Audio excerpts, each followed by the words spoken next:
एक बूंद पानी का नहीं मिलाया है मैंने, बिल्कुल शुद्ध है ये, और मेरी गैया भी शुद्ध भोजन ही करती है। धन्यवाद ग्वाला, तुम्हारे त्याग और समर्पण के लिए।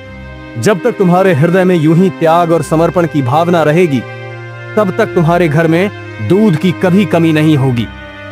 धन्यवाद साधु महाराज, इससे बड़ा आशीर्वाद एक ग्वाले के लिए और क्या हो सकता है। मैं आपका आशीर्वाद पाकर धन्य हो गया। गोपाला के वहां से जाते ही साधु महाराज भी अदृश्य हो जाते हैं। ये कहानी है ग्वालियर के एक छोटे से ग्वाला गोपाला की। गोपाला एक बेहद ही गरीब ग्वाला होता है, जिसके पास 4 गायें होती हैं, हेमा, जया, रेखा और सुषमा। गोपाला अपनी चारों गायों का खूब ख्याल रखता, उन्हें भरपूर खिलाता ताकि गाय भी भरपूर दूध दे, जिससे वो अपने बेटे गोलू और अपनी पत्नी कमला की जरूरतों को पूरा कर सके। आज भी गोपाला अपनी गायों की सेवा में सुबह सुबह लगा हुआ है। अरे हेमा, जया, रेखा और सुषमा, क्या हो गया है तुम चारों को? क्यों नहीं कुछ खा रही? देखो, मैं रोज रोज हरे घास का प्रबंध नहीं कर सकता, जो है वो सूखे भूसे ही है।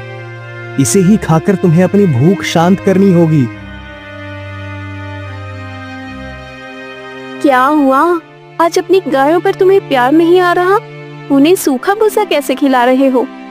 अरे कमला, तो क्या करूं? अब ये गांव शहर बन चुका है, ना तो पेड़ पौधे दिखते हैं, ना ही कोई घास। पहले शरीर में जान थी तो कहीं कहीं से इनके लिए हरे घासों का प्रबंध कर देता था, पर अब तो शरीर समय के साथ कमजोर होता जा रहा है। न जाने कैसे इनके भूख को शांत कर पाऊंगा। तो फिर हमारा क्या होगा? गोलू का क्या होगा? 3 महीने से तुमने उसे भी घर पर बैठा रखा है, ना वो पढ़ता है ना लिखता है, दिन भर अपने आवारा दोस्तों के साथ घूमता रहता है। इकलौता बेटा है हमारा, अब तुम अपनी गरीबी से उसे भी आवारा बना दोगे? अरे कमला, तुम कहीं की बात को कहीं और क्यों ले जा रही हो? क्यों ना ले जाऊं?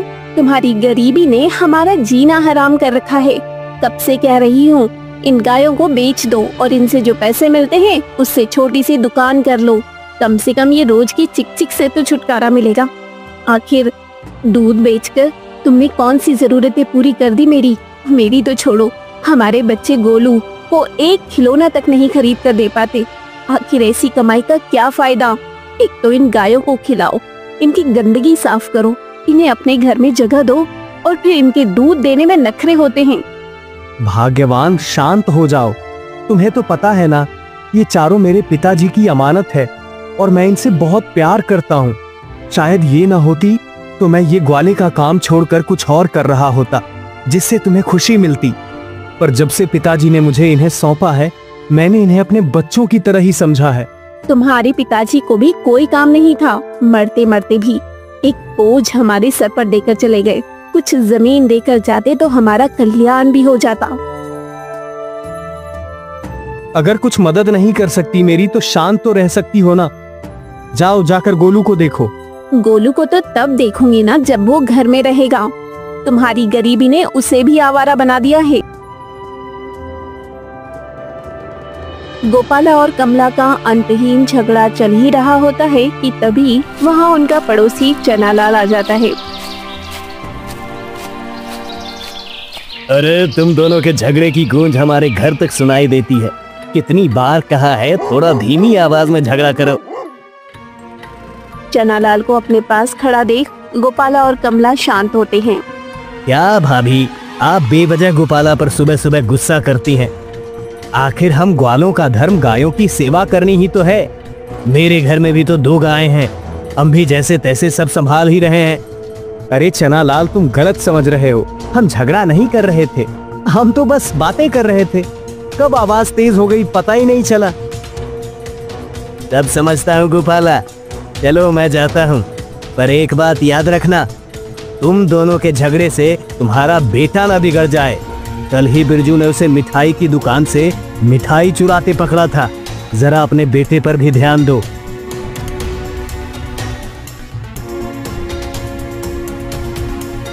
चनालाल वहाँ से चला जाता है पर अपने बेटे पर चोरी का इल्जाम सुनकर कमला भड़क जाती है। वो गोपाला पर और गुस्सा हो जाती है। तुम्हारे इस गौ प्रेम ने मेरे और मेरे बच्चे की जिंदगी बर्बाद कर दी है। अब लोग उसे चोर भी बोलने लगे हैं। मैं तुमसे और बहस नहीं कर सकता कमला, क्योंकि तुम नहीं समझ सकती कि इन गायों की वजह से ही हम 2 रोटी खा पा रहे हैं। कमला और गोपाला में बहस हो ही रहा होता है कि तभी उनके घर एक महिला आती है।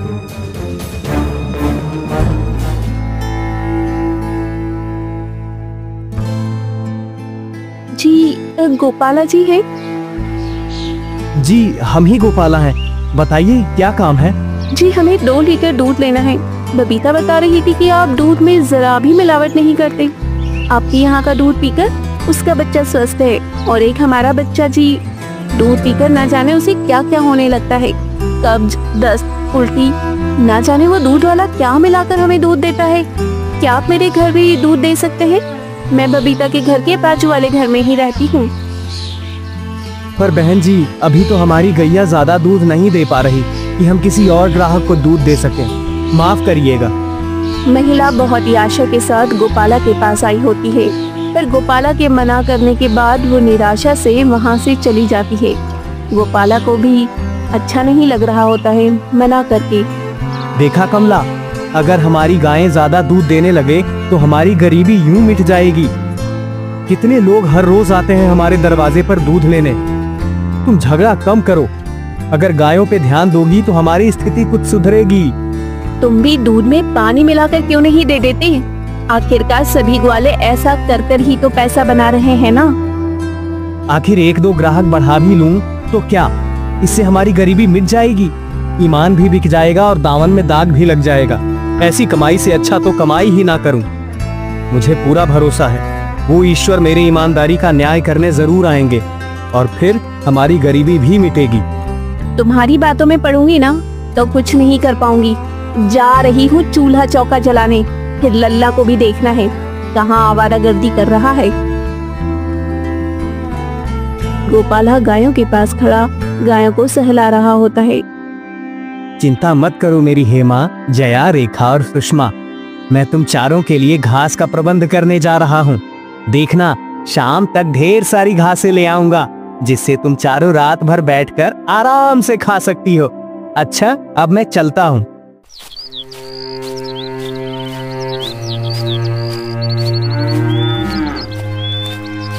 गोपाला गायों के लिए हरे भरे घास का इंतजाम करने के लिए पूरे शहर का चक्कर लगाने लगता है। जब वो शहर में घूम रहा होता है तभी ग्वालों की गलियों में उसे ऐसे कई ग्वाले अपने घर के बाहर दिखते हैं जो बाल्टी में कुछ मिला रहे होते हैं। दूध का उत्पाद इतना कम हो रहा है कि पूरे शहर में ये मिलावटी दूध ही दिए जा रहे हैं। लोगों को लग रहा है कि ये दूध उनकी बीमारियों को दूर करेगा, पर वो ये नहीं जानते कि वो बीमारियों को न्योता दे रहे हैं। खैर, मुझे शाम होने से पहले गायों के लिए घास का प्रबंध करना होगा।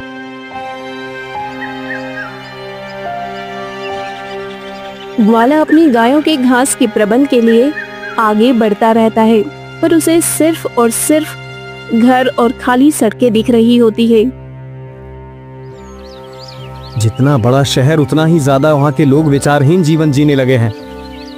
एक मामूली से जानवर का प्राकृतिक खाना ढूंढने के लिए इतना संघर्ष करना पड़ रहा है, तो मनुष्यों के खाने का क्या हाल होता होगा। यहाँ पृथ्वी पर लोग स्वयं के जीवन को जीने आए हैं या अपने जीवन को अपने ही हाथों नष्ट करने? ये बताओ प्रभु। गोपाला अपने छोटे से शहर की ऐसी दशा देख दुखी हो रहा था, पर खुशकिस्मती की बात ये थी कि वो जहाँ रह रहा था वो अभी पूर्णतः शहर में तब्दील नहीं हुआ था। घर से थोड़ी दूरी पर पहाड़ थे जिन पर माँ प्रकृति की कृपा से खूब घास थी। गोपाला अक्सर वहीं जाता था अपनी गायों के लिए घास लेने, और कुछ नए नए पौधों के बीज भी रोप आता था। आज भी गोपाला वहीं जा रहा होता है, पर रास्ते में अपने छोटे से शहर की ऐसी दशा देख उसका मन विचलित हो रहा होता है। आखिरकार गोपाला पहाड़ के घने जंगलों में पहुंच ही गया। अब जाकर राहत मिली इन हरियाली को देखकर। अगर मेरे पास थोड़ी और जमीनें रहती तो गायों के लिए भी घास की खेती करता, पर घर में जो जगह इधर उधर खाली बची हुई है वहां तो हमने खाने के लिए सब्जी उगाई हुई है। पर खैर, इस पहाड़ की कृपा है जिससे मेरे गायों के खाने की पूर्ति हो जाती है। गोपाला पहाड़ों से ढेर सारी घास इकट्ठा कर लेता है और अपने घर को चल देता है।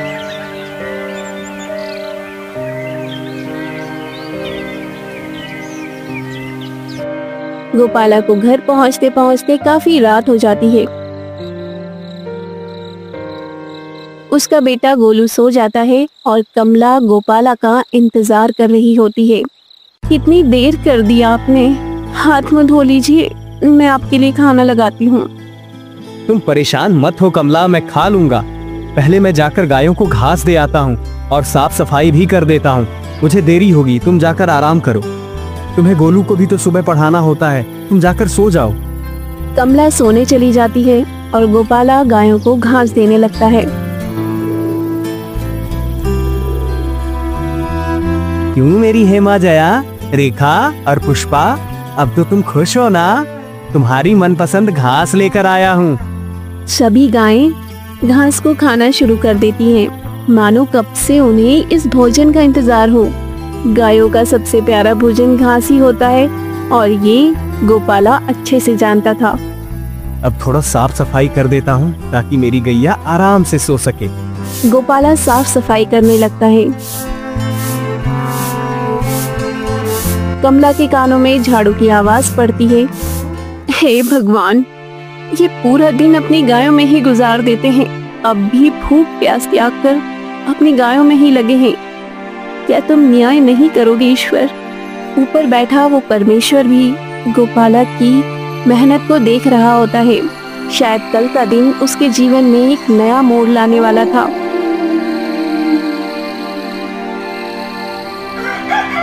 अगले दिन जब गोपाला गायों का दूध लेकर जब उन्हें अपने ग्राहकों को देने जा रहा होता है, तभी उसे रास्ते में एक साधु बाबा दिखते हैं जो पेड़ के नीचे बैठकर शिवलिंग की पूजा कर रहे होते हैं। रुको ग्वाला। जी प्रणाम साधु बाबा, बताइए क्या मदद कर सकता हूँ आपकी? आज शिवरात्रि है और मैं हर शिवरात्रि अपने बाबा को शुद्ध दूध से स्नान कराता हूँ, वो भी 108 मृत्युंजय मंत्र का जाप करते हुए। अगर तुम्हारा दूध पूर्णतः शुद्ध है ग्वाला, तो क्या तुम मुझे वो दे सकते हो ताकि मेरे इतने सालों से चलता हुआ व्रत न टूटे? जी बाबा, वैसे तो मैं ये दूध अपने ग्राहकों को देने जा रहा था, पर उन्हें तो मैं बाकी दिन भी दे सकता हूँ। पर आप जैसे तपस्वी से मुलाकात हुई, ये मेरा सौभाग्य है। आप बेफिक्र होकर इस दूध को शिव शंकर पर अर्पण करिए। एक बूंद पानी का नहीं मिलाया है मैंने, बिल्कुल शुद्ध है ये, और मेरी गैया भी शुद्ध भोजन ही करती है। धन्यवाद ग्वाला, तुम्हारे त्याग और समर्पण के लिए। जब तक तुम्हारे हृदय में यूं ही त्याग और समर्पण की भावना रहेगी, तब तक तुम्हारे घर में दूध की कभी कमी नहीं होगी। धन्यवाद साधु महाराज, इससे बड़ा आशीर्वाद एक ग्वाले के लिए और क्या हो सकता है। मैं आपका आशीर्वाद पाकर धन्य हो गया। गोपाला के वहां से जाते ही साधु महाराज भी अदृश्य हो जाते हैं।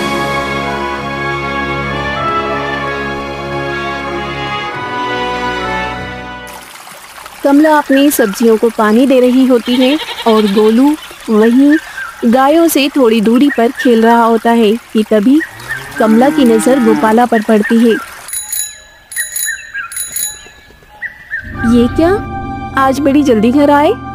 हाँ कमला, रास्ते में एक साधु महाराज मिल गए थे। उन्हें शुद्ध दूध की आवश्यकता थी, तो मैंने उन्हें देना ही उचित समझा। तुमने तो कसम खा रखी है हमें गरीबी के कुएं में धकेलने की। कमला, क्या तुम्हें हर बात में मुझे ताना मारना अच्छा लगता है? आखिर हर बात पर इतना गुस्सा क्यों होती हो? गुस्सा ना हो तो क्या करूं? आखिर तुम्हें हमें ऐसी हालत में देखकर चैन कैसे मिलता है? ओह भाग्यवान, अब बस भी करो, खाना लगा दो, बहुत तेज भूख लगी है।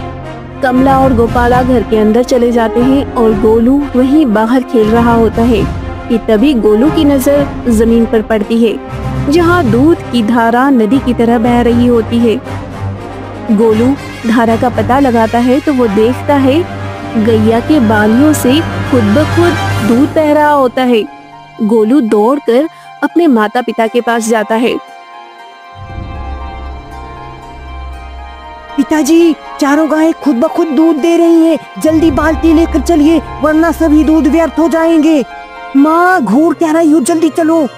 कमला और गोपाला को गोलू की बातों पर विश्वास नहीं होता, पर वो जब जाकर देखते हैं तो गोलू की बात सच निकलती है। उन दोनों को अपनी आंखों पर विश्वास नहीं हो रहा होता है। अब तुम्हारी सारी शिकायतें मिट जाएंगी कमला। मेरी ये चारों प्यारी गैया ने हमारे भाग्य बदल दिए हैं। शायद ये उन बाबा का चमत्कार है जिन्हें तुम दूध देकर आए हो। उन्होंने ही हमें ये अवसर दिया है कि हम अपना भाग्य पुनः लिख सकें। सही कहा भाग्यवान। ये तो अब हम भी अमीर बन जाएंगे। हाँ बेटे, अब तुम भी स्कूल जा पाओगे। गोपाला दूध को बड़ी बड़ी बाल्टियों में भर लेता है और गोपाला उन दूध को उन ग्राहकों को दे आता है जो उनके दरवाजे से खाली हाथ लौट गए थे। इसके बाद जो बचा हुआ दूध होता है उनको वो होटलों में दे आता है।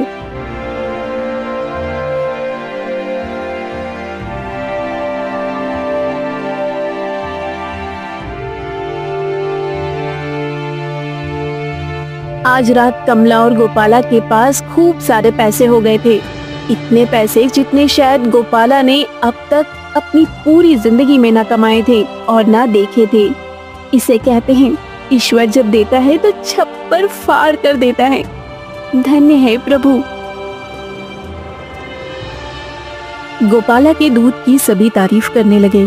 अब देखते ही देखते गोपाला ने गोपाला ग्वाला नाम से डेयरी खोल दी, जो शहर की नंबर 1 डेयरी कंपनी बन चुकी थी। गोपाला अब तो मामूली ग्वाला नहीं था। उसके पास आलीशान बंगले और गाड़ी थे।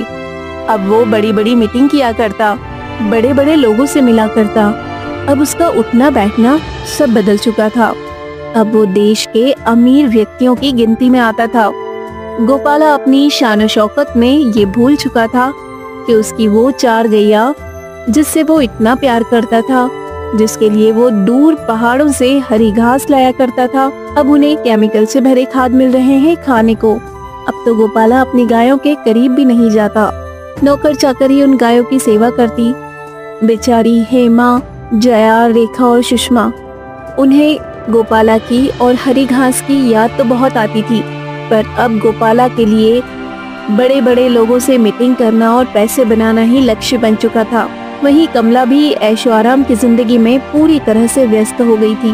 शायद यही कारण था कि अब हेमा, जया, रेखा और सुषमा की तबीयत बिगड़ने लगी थी और गोपाला को इन बातों से फर्क नहीं पड़ता था, क्योंकि अब उसके पास और भी गायें थी जो उसके कारोबार को संभाल रही होती है। एक रात हेमा, जया, रेखा और सुषमा चारों गायों की मौत हो जाती है और उसके साथ ही मार्केट में गोपाला ग्वाला डेयरी को भारी नुकसान होता है, जिससे गोपाला को ये कंपनी बंद करनी पड़ जाती है। गोपाला अपने बाबूजी के फोटो के सामने और बगल में टंगी चारों गायों के फोटो के सामने खड़ा था। कमला, हम धन के आने से इतने अंधे हो गए थे कि ये तक भूल गए थे कि ये सारा धन हमें इन गायों की कृपा से ही मिला था। बाबूजी का आशीर्वाद और उस महान साधु महाराज के चमत्कार का ही नतीजा है कि हम अपने जीवन में इतने आगे बढ़ पाए। और शायद हमारी नादानी और नासमझी की वजह से हमने अब उनका आशीर्वाद खो दिया। मुझे माफ करिएगा बाबूजी, मैं आपकी अमानत को संभाल कर नहीं रख पाया। सीख दोस्तों, हमें ये समझना चाहिए कि जो हमें सौंपा गया है वो हमारी जिम्मेदारी है, चाहे वो पशु हो, प्रकृति या कोई अन्य अमानत। हमें उसे संभालना और उसकी रक्षा करना चाहिए।